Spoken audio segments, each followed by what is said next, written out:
We have no choice other than nuclear apocalypse. That was stated and warned towards America, towards the West, and towards NATO. Who said that? And why we should heed the warning, because we again are prodding the bear. Why and what should we be doing? And why are we actually prodding the bear? We'll talk about that today. Let's jump into it. Today's video starts right now.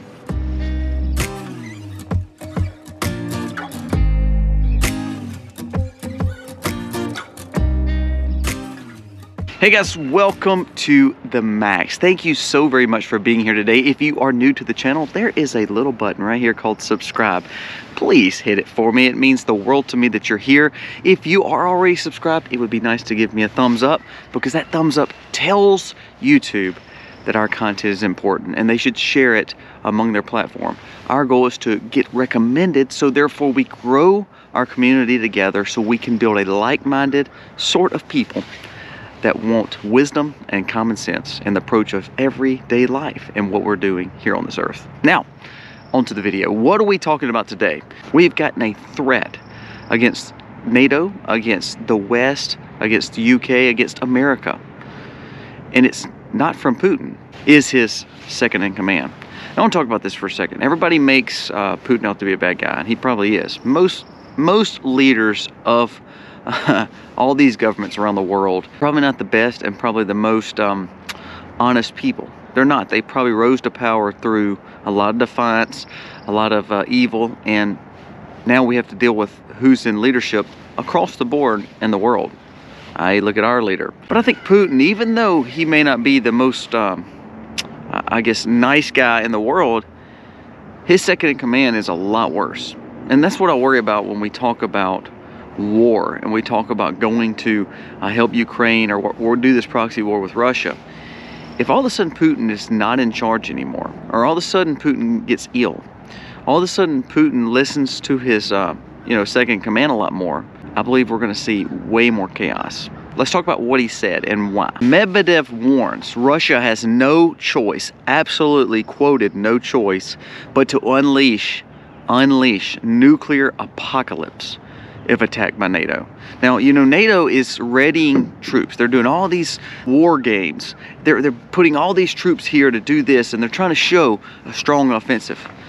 Well, to be honest with you, we haven't annihilated Russia through Ukraine's proxy. And Russia hadn't annihilated NATO through Ukraine based on the proxy as well.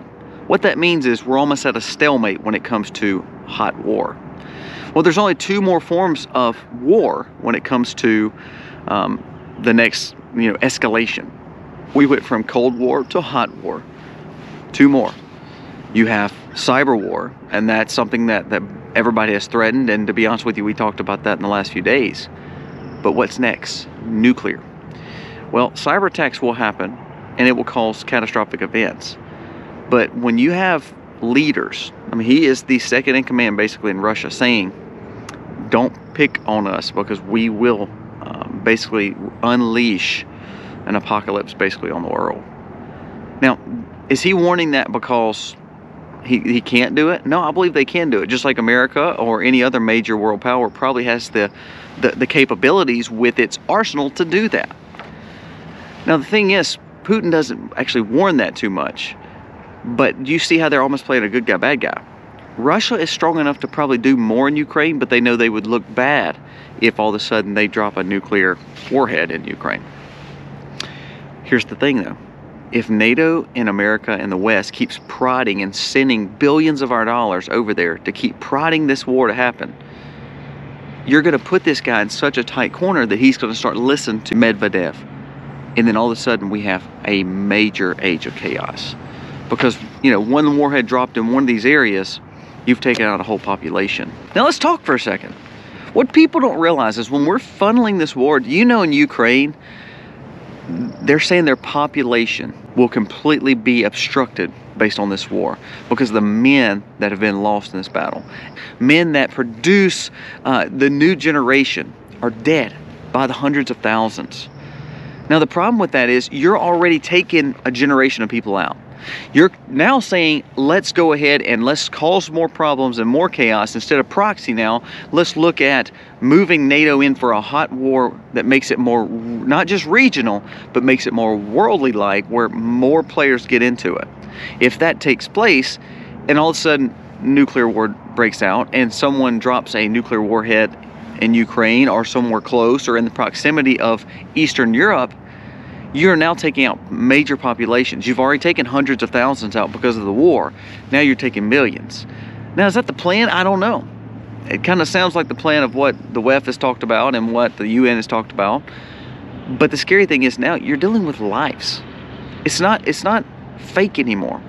This war and why we're pushing it, it's amazing how America just really keeps pushing the loss of lives, because when we turn around and funnel money over there, we're pushing the loss of lives, and then he's threatening millions of losses of life if we keep on, prodding the bear, and we're steadily trying to do that. Did you know last week when they were trying to pass the immigration bill, which was a crock, the quote-unquote the border bill, did you know that Schumer and McConnell and all of them already had a group of individuals and a group of leaders going over to Ukraine to celebrate it? The passing of this bill, way before it actually was going to pass, they already had it set up, because they know they pretty much can rig the votes enough to get this passed. Now, it didn't work this time, and to be honest with you, it shouldn't ever work. It should be single origin bills for the border and not for Ukraine. However, we've sent so many billions over there, I promise you they'll find a way to do it, because the Republicans are too weak to hold their feet to the fire. So basically what's going to happen is you're going to see more money go into Ukraine, all in the name of compromise, which is actually lost on the Republican side. Now I digress. I don't want to talk about the border bill again today, but let's go a little bit deeper in what Medvedev said in those warnings and threats. Not for the first time, but former President Dmitry Medvedev, which is now still second in command basically, who has warned of direct war between Moscow and NATO forces.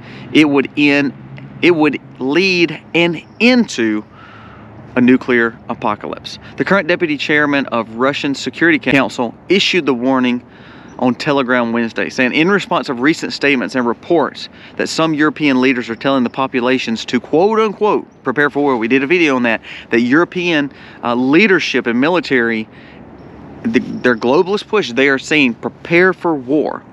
Do you know, have you heard, they're actually, we call it the draft, they call it something else in Europe, but you're going to start seeing that more and more, because they're going to say we don't have the manpower, so we have got to get readied for war. That's why they're doing these pushes and these drills, these war games. So what they're going to do is actually open up. You have to serve. No, you're made to serve. No, we have to open the draft. It's not your responsibility anymore. We're making you do it. We're making you fight against something that you probably had no desire to, but we're going to make you do it. And that's exactly what's happening here. So Russia's saying, look, while you're trying to ready all your troops, I'm just letting you know, I'm giving you a fair warning. If NATO steps foot in here, prepare for a nuclear apocalypse. Now, does that mean that we wouldn't use it? Does that mean that they would actually use it? I don't know, but why do we, why do we do it? Why do we want to chance that? I talk about my kids all the time. And I have several girls, and then of course my two boys.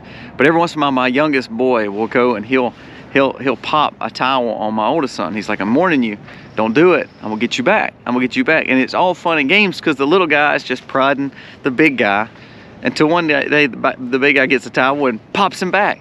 And it ends up leaving a whelp, and then they laugh and carry on. And it becomes like, oh my gosh, I should not have prodded the bear. What happens is in the same situation where we come in and we steadily are funneling money to a proxy war to see loss of lives of the Ukrainians and the Russians, to where one day if we step on them, we may have stepped too far and all of a sudden we open up to a nuclear war. Unless I'm wrong, I don't think there's enough bunkers for everybody in America. It's not. Unless I'm wrong, I don't think there's enough bunkers for everyone in Europe. I don't think there's enough bunkers for anyone in any country. So why do we hear these threats? These threats are meant to say, look, just leave me alone. Let us finish our situation here. Leave me alone. We do the same thing. We literally just used a drone strike to assassinate a guy in the Middle East. Now, what if Russia said, well, we're not going to do that. We're going to start funneling money there. We would almost call them a bad guy. The same way that what they're doing here. We're all the same creatures in the world. It's amazing that each of these countries all have a selfish ambition to be the best. that's who we are. It's what we do. That is the world that we live in. America wants to be on top. China wants to be on top. Russia wants to be on top. Well, sometimes if you just say, look, we agree to disagree, you stay on that side of the world, I stay on this side of the world, you stay right there, we'll be adversaries, we'll do some trade, we'll keep it, you know, civilized to a point where we don't talk about hot wars. You know, we have this Cold War-esque with all these anyway. We don't really have a great relationship with any of them. But if we start causing the warnings to go out and we're prodding each other, what we're going to see is a massive loss of a population or massive loss of nations, because nuclear is not something that we should be lightly talking about. It should not be something that is even brought up. Medvedev also says that we're not looking for a bigger war. We're not looking to expand anymore. This is where we're at with Russia, Ukraine. Now, they've not shown any signs of going in any other country. But if all of a sudden those countries keep funneling money to Ukraine, it probably will happen. But then again, it's like, well, whose fault is it? I mean, again, whose fault was it when my youngest son kept, you know, hitting his older brother? It's probably his fault if all of a sudden the older brother, you know, hits him back. Do you get what I'm saying? I mean, so then we'll say, oh, well, you're in trouble, Russia, because you went into another country. Well, if you kept prodding them, they probably are going to go back in and handle that situation too. We would do the same thing in America. Do you not realize that? If a foreign adversary came into one of our states, I would hope that America would stand up and say, you're not going to do that. No matter who you think you are, you're not going to do that. So again, we are almost in the same when it comes to world leaders, world powers. We all have selfish ambitions to keep our country safe, hopefully, other than our border, for instance. But why do we keep wanting to escalate? This could be a reason, and this is just me talking. I'm wearing a hat, not aluminum foil or tin foil for sure. But it says, UN chief, this old man who I can't pronounce his name, despairs, says age of chaos is enveloping in the world. What did we always talk about? This is called the year of chaos, the age of chaos. Why do they want to keep using that terminology for 2024? What happens when all of a sudden bad things happen and things escalate and chaos ensues? What happens? More regulation, more overwatch, more control happens. So let's go a little deeper what he said, because this is where I think it gets really intense. It says the world is entering the age of chaos. This is his quote. With the impotent and the divided Security Council being ignored for a host of critical issues, such as the Israel-Hamas situation. Also, the things in Russia, Ukraine. What this gentleman is wanting to do, he wants to develop, listen to this, he wants to develop a global emergency platform to improve international response of global shocks. So in the age of chaos, when all of a sudden nuclear apocalypse happens, all of a sudden a war happens that was not planned, all of a sudden a terrorist attack happens, he wants to have a body for the UN that pretty much oversees everything that goes on, from the physical movement of people to the financial movement of your money and the country's money, and also knowing where populations can migrate if they need to be. So now you're saying we're taking sovereign countries and we're going to put them under this global initiative. Isn't it amazing how we get rid of one global initiative and then just 4 or 5 more pop up? It's like throwing, you know, wet noodles on a wall and seeing which one sticks. Just because we don't want to call it the reset, just because we don't want to call it the New World Order, just because we don't want to call it whatever the new terminology is, it's the same old thing. People wanting power. So when the age of chaos happens, things like when NATO tries to prod the bear with Russia, what are we doing? We're seeing more chaos, more escalation, which is opening the door for globalist agenda to say, you know, look, all y'all want to fight over your countries. Let us come in and solve the problem. Give me all the powers to where if something like this takes place, our body of global initiative appointed people will come in and solve it, and we will help you move people, move money, have control of these areas. Sadly, there's a lot of countries that would buy into this. We did with the WHO. Biden did. Biden would probably sign on this in a heartbeat. What he's saying is age of chaos brings a chance where regulation needs to be tightened, where more control needs to be heightened, and that if we learn to maybe hold financial benefits from a country, or hold a group of people from entering a country or letting them go into a country, then we can control and make sure everything gets done in a calm, peaceful way. So are we going to see a nuclear apocalypse? I hope not. I pray not. Biblically, as someone who lives spiritually, my goal is to always trust in God and know that God's going to always take control of us and take care of us. No matter what we go through, we can always rely on Him. But what happens is when you have bad players all across the world, you can talk about North Korea, you can talk about Russia, you can talk about whomever you want to talk about, Iran. When chaos ensues, it allows people that want power to get power. Because when people are in despair, what do? They turn to their leadership and say, woe is me, please help me. Instead of us turning to God and saying, God, please help me in despair.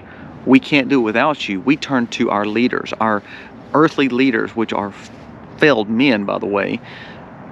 We turn to them, and then guess what? We give them power, they take control, and we're left here sitting like sheeps at the slaughter. It's just my thoughts for today. I don't want a nuclear apocalypse, but I think a lot of times when we hear this chaos ensuing, it's just opening up for more globalist push of really what they want, control. Let me know your thoughts. I hate to see anybody passing in war, and that's exactly what's happening in Russia, Ukraine. Hundreds of thousands of people. They said age of humans that are having babies. They said we will lose generations. We will lose generations of Ukrainian people and even some Russian people based on the fact that all the war that's going on is taking those populations out. That's not good. Guys, give me your thoughts. Let me know what you think about this video. Again, please give me a thumbs up. It does help us stay in the algorithm. And our goal is to share our content across this platform and ultimately impact you to do better for your family. And ultimately, lean on Christ during hard times, because that's actually where we're going to find ultimate peace. Thank you for watching. God bless. Happy Homesteading.